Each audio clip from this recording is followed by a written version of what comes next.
আদিম ভূমিপুত্ৰ মটক জনগোষ্ঠীৰ একমাত্ৰ ছাত্ৰ সংগঠন সদৌ অসম মটক ছাত্ৰ সন্থা।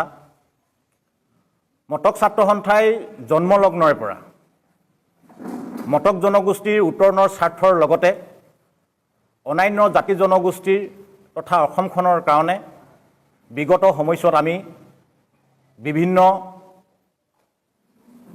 উন্নয়নমূলক কাম কাজেই হওক, বিভিন্ন সমস্যাৰাজিৰে যি ভৰপূৰ সেইখন অসম বিভিন্ন ক্ষেত্ৰত আমি অবিৰতভাৱে আমি সংগ্ৰাম চলাই আহিছোঁ। অসমীয়াৰ জাতিৰ সংকটৰ সময়ত বিভিন্ন অসমত বসবাস কৰা বিভিন্ন জাতি জনগোষ্ঠীৰ সংগঠনসমূহৰ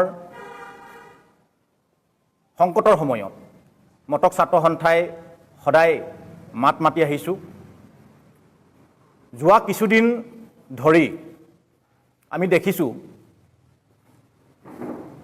অসমৰ কাৰ্বি আংলঙত খেৰণিত যি গোষ্ঠীগত সংঘৰ্ষ, য'ত অনা অসমীয়াৰ দপদপনিৰে খিলঞ্জীয়াৰ ভূমিপুত্ৰসকলৰ অস্তিত্বৰ সংকটত আজি তাৰিখত আহি পৰিছে। অসমৰ মুখ্যমন্ত্ৰীগৰাকীয়ে ঢাক ঢোল বজাই অসমীয়াৰ অস্তিত্বৰ কথা কৈ মই থকালৈকে অসমীয়া জাতি নিশেষ নহয় বুলি প্ৰতিশ্ৰুতি দিয়া সেই মন্ত্ৰীগৰাকী আজি ক'ত হৈ আছে? আমি মটক ছাত্ৰ সন্থাই পোনপটীয়া অসমৰ মুখ্যমন্ত্ৰীগৰাকীক সুধিব বিচাৰিছোঁ। আমি কাৰ্বি ভাইসকলৰ লগত মটক ছাত্ৰ সন্থাই প্ৰতিটো খোজতে প্ৰতিটো ক্ষণতে আমি আছোঁ।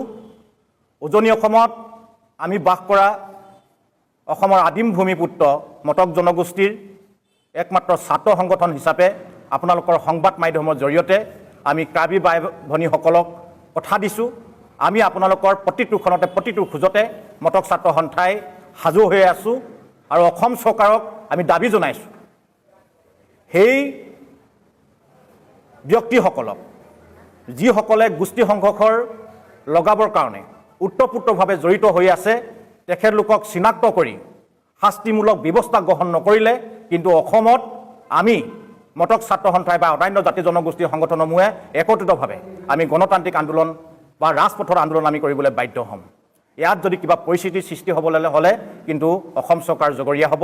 আপোনালোকৰ আগত স্পষ্টভাৱে আমি অসম চৰকাৰলৈ সকীয়াই দিছোঁ।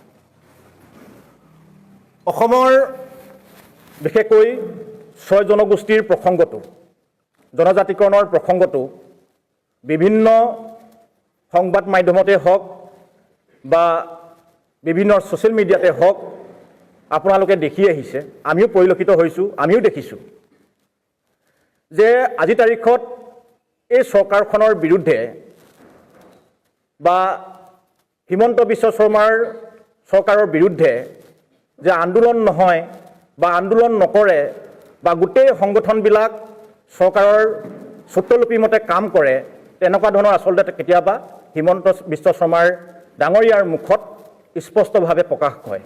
গতিকে আমি মটক ছাত্ৰ সন্থাই কৈ দিছোঁ, মটক জনগোষ্ঠীৰ আমি কেওটাৰ সংগঠনে উজনি অসমত আপোনালোকে জানে বৃহৎ আমি আন্দোলন কৰিছোঁ। লাখ লাখ আমাৰ ৰাইজসকল ৰাজপথলৈ আহি চৰকাৰৰ বিৰুদ্ধে আন্দোলন কৰিছোঁ। তাৰ পৰৱৰ্তীত মৰাণসকল, আহোমসকল, চুতীয়াসকল, আদিবাসীসকল, কোচ ৰাজবংশীসকল অবিৰতভাৱে নিজাকৈ আন্দোলন কৰিছে। তাৰপিছত আমাক মটক ছাত্ৰ সন্থা বা মটক জনগোষ্ঠী কেওটাৰ সংগঠনক আন্দোলনলৈ বা আলোচনালৈ, আন্দোলন নকৰি আলোচনালৈ আমাক নিমন্ত্ৰণ কৰিছিলে, কিন্তু আমি প্ৰথমবাৰ আলোচনালৈ যোৱা নাছিলোঁ।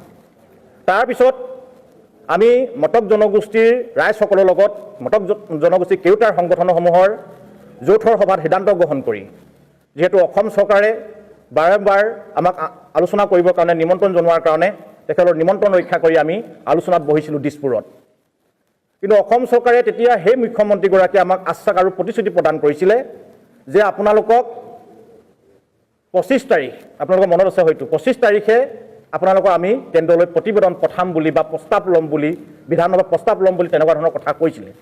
কিন্তু সেই প্ৰস্তাৱটো আপোনালোকে জানে STV, STP বিভিন্ন জনগোষ্ঠীসমূহক ভাগ ভাগেৰে তেখেতলোকে এটা ৰাজনৈতিক অংক আচলতে কৰিবলৈ বিচাৰিলে।